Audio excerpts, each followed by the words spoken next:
all for you. Okay, good morning, everyone. Thank you for coming. As stated, we are students from Nevada State College, and we are here this morning to present to you a brief discussion about possible quality improvements for the hospital.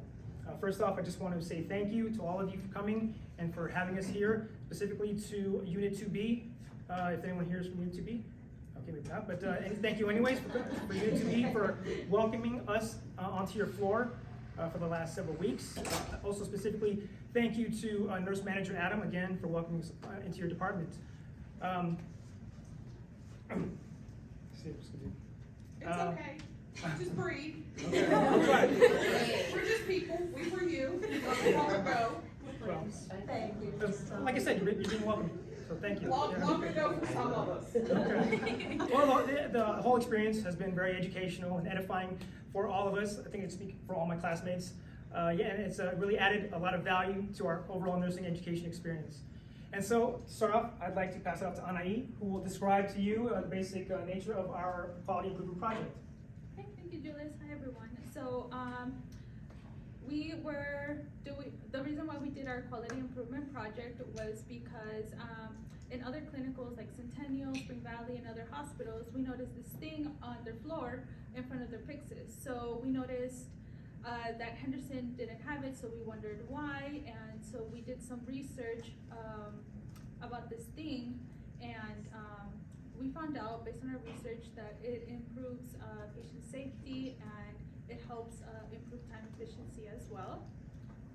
And for some of the research that we did, we found out this statistic for our project. There are several studies that prove how distractions can lead to medication errors. These distractions can take many forms, from alarm, phone calls, even other nurses in the med room, since this is a very busy area. This is why we decided to research and look how other places have implemented other strategies in order to reduce these distractions in the med room, especially when dispensing and preparing medications. And now we're gonna cover our research, and we're gonna start with Anaïs. Okay. So for our first review of literature, the one that we did was minimizing distractions and interruptions at the Pyxis machine, thus improving safety. So what this particular hospital did was put a red duct tape in their Pyxis, in front of their Pyxis, as well as educating their staff about what this zone meant by they also had a sign that would enhance this, and they discovered that minimizing distractions and interruptions improves patient safety. Okay, the second article, reducing interruptions during medication preparation and administration, investigate the nature of distractions and the importance of implementing a safety zone where nurses can dispense and prepare medication without any distractions. This was a before and after observational study with the participation of 24 nurses, and they observed the nurses how they prepare medication before the implementation of the safety zone, and the conclusion was that there was a significant improvement and decrease of distraction when implementing this safety zone. So the third article, distractions and interruptions in medication preparation and administration in the inpatient unit, focus solely on discovering and just investigating the incidence and prevalence of disruptions and distractions during the medication preparation and administration process. And then they went on to further evaluate how does this impact patient safety? How does this impact our medication error rate? So what they found is that there's several key factors that can be seen as disruptions and interruptions, such as alarms going off in your ears, or a doctor or other personnel, calling your phones for orders and things like that. But the most important thing that they found was that it's parallel and direct conversation between nurse and staff when we're doing our medication preparation.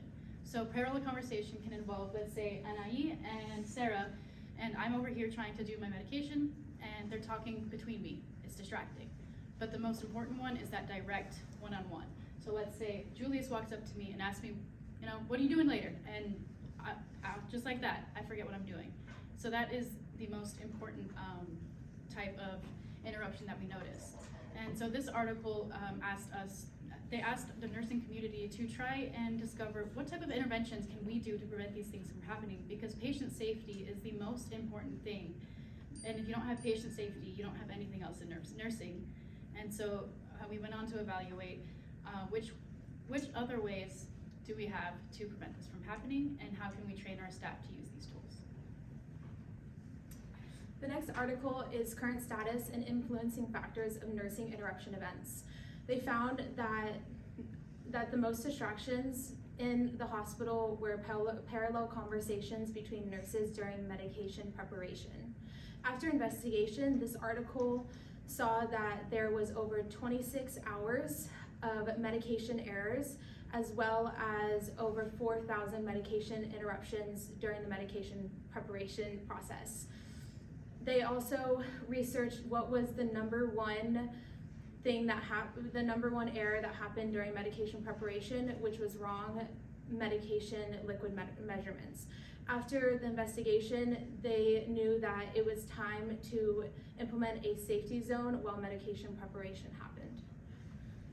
And the final study we looked at, entitled Interruption and Nursing Workload During the Medication Administration Process, seek to determine the prevalence of interruptions during the medication process, as well as the origin and the nature of those interruptions, and the result that those interruptions had on the overall nursing workload.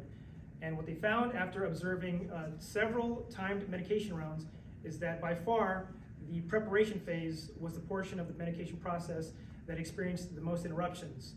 Furthermore, they found that the origin of those interruptions were from other nursing staff members, and the nature and the reason for those interruptions were due to, as others mentioned, extraneous conversations that are unrelated to work. They found, as a result of all these interruptions, there was a significant increase in the amount of time it took to complete the medication process. So when my team and I went to evaluate all of the articles, we found several overarching themes. And one of those was the intense need for distraction reduction tools in all types of nursing, but especially during the medication preparation process. So articles 1, 2, 3, and 5, they really emphasize the need for continuing education, and we all have continuing education, so this can be easily implemented into the healthcare setting, about how to use these no interruption zones, the importance of them, and just re-emphasizing that when we're doing our medications, we need to focus on that. Articles 1 and 2 specifically highlighted the importance of no interruption zones, and they used evidence-based practice to test out the efficacy of these no interruption zones, and they found that they significantly reduced medication errors in the hospital setting. So after looking at these slides, as well as the research, what is a no interruption zone? A no interruption zone is a designated safe area where interruptions are not allowed, as well as it's helpful to promote safe and effective dispensing and preparation of the medication. An example that we can include is implementing tape or a sign to remind nurses that there should be no disruptions during medication preparation. So all we need to implement the no interruption zone is this. That's it, this is all we need. And now my friend Annalie and Andy are going to demonstrate how to implement it. This is a low cost this is a low cost measure. The tape is easy, fixed to the floor, and the color draws attention. We recommend that all staff members should be educated about this, and it should be mandatory for everyone.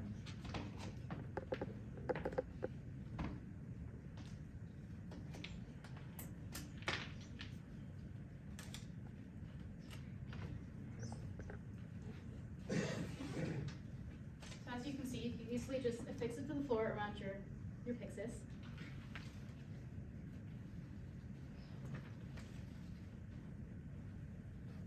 Giving enough space for your nurse to feel comfortable in their zone. And then you put up the tape, up the sign on the wall. Okay, and our nurse Sarah is gonna demonstrate how this works. I have to get insulin. Hey, sir, what do you have for lunch today? All right. Okay. So as you guys see, it takes literally less than a minute for me to cut that up, put it on the floor, and then to put a sign on the wall. it's low cost, probably costs us less than $3. And you can do that for your entire unit. And you can teach your staff how to look at it and be like, oh wait, don't let me interrupt, and teach the other staff to help implement it on the unit. Okay, and as these are some examples of other hospitals that have already implemented the no interruption zones. That one's actually got it in the room. Do you guys see that? That's actually at a patient's, like, bedside? A. The third one. Oh. So that, like, when they're actually administering the medication. No. And these can be implemented anywhere in the hospital that you notice that there's a lot of interruptions. Right, so in conclusion, we come to 6 very important and simple conclusions. So first, implementing this is simplistic yet effective. It's completely evidence-based, and the review of literature supports the implementation of this. It promotes quality care and improves patient safety throughout the entire hospital. It's really easy to implement. Like you saw, it took us less than 3 minutes. It's a low cost and high reward tool that the hospital can use. And lastly, it's morale boosting. When we reduce interruptions, we decrease the stress for our nurses, and the entire floor experiences the benefit when we reduce that little bit of stress throughout the day. Does anybody have any questions, comments, or concerns? Very well done. Thank you. Oh my god, we really want this before I Look at me like, are you gonna approve? If we go that way, we can work it out. So, I've actually worked in facilities where this existed, and you're right, it's great. It's a little difficult, for people to get used to it at first, and then you have some of your nurses who are like, don't talk to me, I'm in the zone. You know, they'll just, you know, and it's really good. Why I'm teasing her about it is because, you know, we have discussed tape on the floors before for other things like boxing out fire pulls and things, and it always comes up to be a, you know, as it gets cleaned, it gets peeled up, and of course tape is bad, and so that's why I'm teasing her about it. It's not you, it's her. I think that the second sample was actually a pre-made pad. Didn't it look like that to Yeah, it you, that did. had tape on it? Yeah. It could be weighed down, and that could just be taken from place to place, so it wouldn't have to stay on the floor constantly. Well, no, once you put it down, you really don't wanna pick it up and carry it around with you. But that's actually not a bad idea. You know, some of those mats that, Yeah. you know, comfort mats that you can stand on and make it a, you know, a Less color or messy than something. tape. Yeah, too. yeah. I think this is a great idea. I was actually kinda surprised that, you know, we don't have it, but they put it in place at Spring and some of the other Spring and facilities. Centennial. Yes. When I was touring with one of the Joint Commission surveyors earlier this year, he went to a med room and walked in and saw that a nurse was at the Pixa station, and he backed out and he closed the door and he said, well, leave that alone so that that way we maintain that quiet zone, and we stepped back out and that nurse got off the hook. So what kind of, in your articles that you were reading, what kind of med errors did you read about that were pretty significant? Because VHS or UHS typically sends out like safety alerts to us so that when we see that something big is impacting healthcare, we can share it with our team or we can be aware of it. So what did you find that you could share to a nurse who's been doing this for years and doesn't feel that somebody talking about their kid next to them at the Pyxis is going to interfere with their ability to perform med passes safely? So, but we noticed that one of the errors was like when dispensing taking more meds that they show, like instead of taking 2, they took 3, or like that. That was the one that I saw most in my article, in the article that I was more reviewing. So we also saw in Sarah's article, she mentioned the liquid medications, and when we're pouring things at home for like our basic, you know, measurements of something we're gonna eat, it's really easy to put an extra milliliter or 2. And so she found that that was the most common one, and liquid medications can be very concentrated, and I feel like the evidence also supported that was one of the most serious medication errors that they had. And it's also about time too, like the time they spend like preparing medications, how we can reduce the amount of time. Well, I like this though because they're showing the pump, and I think that's the biggest area of opportunity. I mean, pulling meds from the Pyxis, typically you're in a room, unless you need a witness, you know, you might not have somebody in there, the room might not be big enough. But pumps, setting pumps can be tricky, and I think that's a really good point to point out there, is that nobody should be talking to you when you're trying to figure out these Alaris pumps and how to program your information, and it's because that's where the mistake can truly come. Yeah, so like with blood products, there's a time limit on when you need to implement that, and if you're getting those distractions from your nurses, even if they're well intended, it can cause detriment, and we're already out of blood sources, so that's important too. Nice. Right. Thank you.